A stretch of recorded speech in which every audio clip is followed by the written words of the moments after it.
Jangan lupa subscribe, like, and comment. Assalamualaikum warahmatullahi wabarakatuh. Bertemu kembali dengan Mohafi Channel. Kali ini kita akan membahas tentang model diagram interaksi pelaku ekonomi, atau disebut juga circular flow diagram. Yaitu ada dua kegiatan, yaitu kegiatan ekonomi dalam perekonomian tertutup, terdiri dari kegiatan ekonomi 2 sektor, kemudian kegiatan ekonomi 3 sektor. 2 sektor itu terdiri dari RTP dan RTK. Kalau yang 3 sektor berarti RTP, RTK, dan pemerintah. Kemudian ada lagi kegiatan ekonomi dalam perekonomian terbuka, yaitu kegiatan ekonomi 4 sektor. 4 sektor itu yaitu terdiri dari RTP, RTK, pemerintah, dan masyarakat luar negeri. Nah, mari kita mulai saja membahas tentang diagram kegiatan ekonomi ini. Yang pertama yaitu kegiatan ekonomi 2 sektor. Nah, ini perlu dipahami, dan ini sering sekali kalau ujian dulu masih ada UN itu sering keluar, dan di USBN juga ujian masuk perguruan tinggi juga sering keluar. Perlu dipahami, sebetulnya mudah, tinggal kuncinya aja di mana. Di sini ada yang 2 sektor itu ada RTP dan RTK, dan ada pasar input dan pasar output. Nah, ini harus kita pahaminya di mana posisi pasar input dan output ini. Di sini kita lihat ada RTK dan RTP. Kemudian di bawahnya ada pasar input. Kita pelan-pelan. Kemudian di atasnya ada pasar output. Ini posisi RTK dan RTP ini bisa berubah, bisa sebelah kanan, bisa sebelah kiri. Atau pasar input dan output pun bisa berubah, bisa di atas, bisa di bawah. Yang penting kita mengerti posisinya seperti apa. Nah, pasar input ini yaitu pasar di mana faktor produksi ini mengalir dari RTK kepada RTP. Kita lihat yang gambar atau panah warna kuning ya. Nah, ini faktor produksi mengalir dari rumah tangga konsumen kepada rumah tangga produsen. Artinya bahwa rumah tangga produsen ini untuk menghasilkan barang dan jasa, dia membutuhkan faktor produksi, dan faktor produksi ini ditawarkannya oleh rumah tangga konsumen. Maka mengalirlah dari rumah tangga konsumen kepada rumah tangga produsen untuk menghasilkan barang dan jasa. Karena rumah tangga produsen ini dia memakai faktor produksi dari rumah tangga konsumen, maka dia harus membayar balas jasanya. Nah, waktu pembahasan yang lalu kita sudah menjelaskan tentang faktor produksi itu apa saja, diantaranya sumber daya manusia atau tenaga kerja, kemudian ada modal, ada tanah, dan ada skill atau kewirausahaan. Dan itu harus dibayar oleh RTP ketika dipakai oleh RTP. Maka mengalirlah arus uang yang warna hijau ini, panah warna hijau. Arus uang dari RTP kepada RTK. Nah, ketika RTK digunakan atau RTP menggunakan tenaga manusia SDM, maka dia membayar gaji dan upah. Ketika menggunakan modal, maka harus membayar bunga atau hasil investasi. Ketika menggunakan tanah, maka harus dia membayar sewa tanah, dan seterusnya. Ini arus uang mengalir dari RTP kepada RTK. Nah, berikutnya RTP ini kan menghasilkan barang dan jasa yang warna merah. Nah, ini mengalir dari RTP kepada pasar output. Nah, pasar output ini adalah pasar barang dan jasa, di mana barang jasa itu dipasarkan. Kemudian ketika dibeli oleh rumah tangga konsumen, masuk ke dalam rumah tangga konsumen, maka rumah tangga konsumen itu harus membayar barang dan jasa yang sudah dibeli atau dikonsumsi. Maka ada arus uang yang warna biru. arus uang warna biru itu dari RTK ke RTP. Artinya RTK itu membayar barang dan jasa yang dibeli atau dikonsumsi oleh RTK, maka uangnya masuk ke RTP. Inilah diagram ekonomi dua sektor, yaitu RTK dan RTP. Nah, selanjutnya kita masuk kepada diagram perekonomian tiga sektor, yaitu tinggal ditambahkan dengan rumah tangga pemerintah, atau kalau dulu kita singkat dengan rumah tangga negara, RTN ya, rumah tangga negara. Nah, di sini pemerintah. Nah, pemerintah ini ketika dia menjalankan pemerintahannya, maka dia membutuhkan faktor produksi juga. Maka tadi yang faktor produksi itu mengalir kepada RTP, ada juga yang mengalir kepada pemerintah. Jadi pemerintah membutuhkan faktor produksi, sumber daya manusia, pemerintah butuh orang untuk bekerja.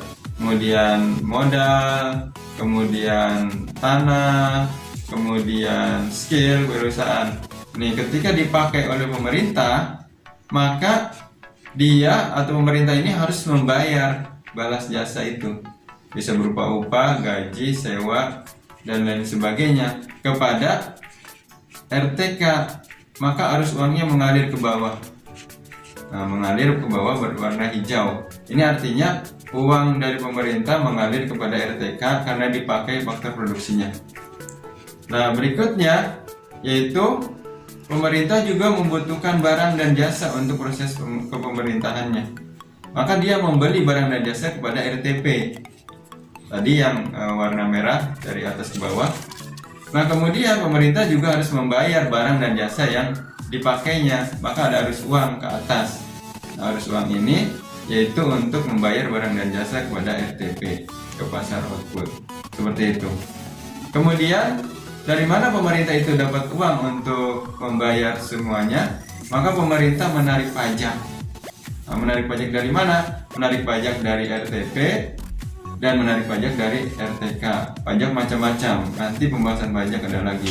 Bisa pajak penghasilan, pajak PBB, dan lain sebagainya. Kemudian dari uang yang terkumpul itu, selain untuk membayarkan tadi faktor produksi dan barang dan jasa, juga pemerintah karena tugasnya memberikan kesejahteraan, dia memberikan subsidi baik kepada RTK masyarakat maupun kepada RTP, kepada perusahaan. Kalau bentuk subsidi kepada masyarakat bisa yang pernah dijelaskan, subsidi langsung atau tidak langsung, subsidi tunai maupun subsidi seperti pelayanan kesehatan dan bentuk pelayanan pendidikan. Kalau kepada RTP yang memberikan kebijakan-kebijakan atau memberikan harga dasar BBM yang murah untuk produksi dan lain sebagainya. Nah, itu perekonomian tiga sektor. Nah, kita lanjut kepada perekonomian 4 sektor. Nah, kalau 4 sektor ini, tadi kan kita sudah membahas perekonomian 2 sektor dan 3 sektor. Nah, yang 3 sektor ini kita anggap sebagai pelaku ekonomi dalam negeri supaya mudah, supaya bagannya ini tidak terlalu rumit. Nah, kemudian yang keempatnya itu yaitu masyarakat luar negeri. Jadi ingat lagi, pelaku ekonomi dalam negeri itu yang terdiri dari 3 sektor tadi, RTK, RTP, dan pemerintah. Kemudian ditambah dengan masyarakat luar negeri. Nah, kita mulai lagi seperti yang tadi, yaitu dari pasar input. Pasar input. Yang pertama, yang warnanya orange, itu faktor produksi dari pelaku ekonomi dalam negeri, katakanlah gampangnya dari Indonesia, itu dia mengalir kepada pasar input ke masyarakat luar negeri. Artinya faktor produksi dalam negeri itu dipakai atau digunakan oleh masyarakat luar negeri. Berarti faktor produksi yang dari dalam negeri ini Indonesia keluar, dan dari masyarakat luar negeri berarti faktor produksi itu masuk. Oleh sebab itu, maka karena masyarakat luar negeri sudah memakai faktor produksi itu, dia harus membayar Membayar ini karena ini di luar negeri, membayarnya dengan devisa atau alat pembayaran luar negeri, atau bisa juga dengan dolar yang sering digunakan secara umum. Maka uang dolar ini mengalir ke dari masyarakat luar negeri, dia keluar dan masuk ke dalam masyarakat dalam negeri, seperti itu. Kemudian berikutnya bisa juga terbalik. Faktor produksi itu mengalir dari masyarakat luar negeri, pekerja asing atau modal asing itu masuk ke dalam negeri. Contohnya orang luar negeri kerja di Indonesia, atau modal luar negeri ada ditanamkan, diinvestasikan di Indonesia. Nah, kemudian arus uangnya maka terbalik. Arus uangnya itu dari dalam negeri, Indonesia harus membayarkan ke luar negeri, arus devisanya atau uang dolarnya itu ke luar negeri untuk membayarkan faktor produksi yang dipakai oleh pelaku ekonomi dalam negeri. Seperti itu. Baik, kita lanjut ke bagian atasnya, yaitu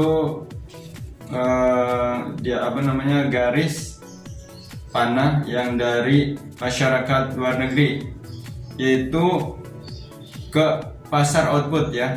Pasar output itu dari masyarakat luar negeri menuju pelaku ekonomi dalam negeri. Ini ekspor barang. Panahnya itu dari masyarakat luar negeri, ekspor barang. Maka bagi pelaku ekonomi dalam negeri berarti dia impor barang. Nah, karena masyarakat luar negeri mengekspor barangnya dan pelaku ekonomi berarti mengimpor barangnya, maka ada arus uang dari pelaku ekonomi dalam negeri ke masyarakat luar negeri. Dari pelaku ekonomi dalam negeri itu uangnya, devisanya keluar. Nah, bagi masyarakat luar negeri uangnya itu masuk. Nah, sebaliknya, ketika pelaku ekonomi dalam negeri dia mengekspor barang itu panahnya dari pelaku ekonomi dalam negeri menuju pasar output dan masuk ke dalam masyarakat luar negeri. Bagi masyarakat luar negeri berarti mengimpor barang. Maka masyarakat luar negeri itu harus membayar atau mengeluarkan devisa ke masyarakat dalam negeri. Maka masyarakat dalam negeri menerima devisa atau menerima pembayaran. Nah, demikianlah pembahasan kita kali ini. Semoga kalian dapat mengerti. Terima kasih. Assalamualaikum warahmatullahi wabarakatuh.